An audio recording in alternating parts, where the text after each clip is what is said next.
Hello বন্ধুরা, শুভ দুপুর সবাইকে। খেতে বসে পড়লাম। আর আজকে আমি রান্না করেছি মাছের মাথা দিয়ে পুঁই শাকের তরকারি আর কাতলা মাছের ঝোল আলু পটল দিয়ে।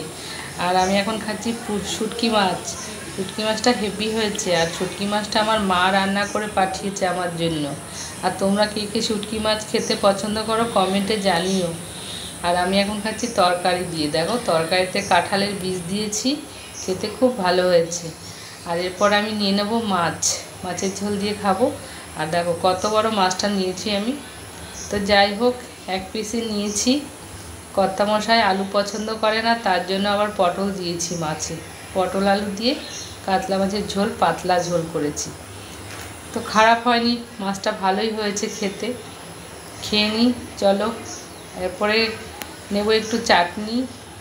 মাছ মাংস হলে খাওয়ার পরে একটু চাটনি খেতে ভালোই লাগে। আর চাটনিটা দেখো, আমের চাটনি করেছি চোকলা সমেত, খুব ভালো লাগছে খেতে।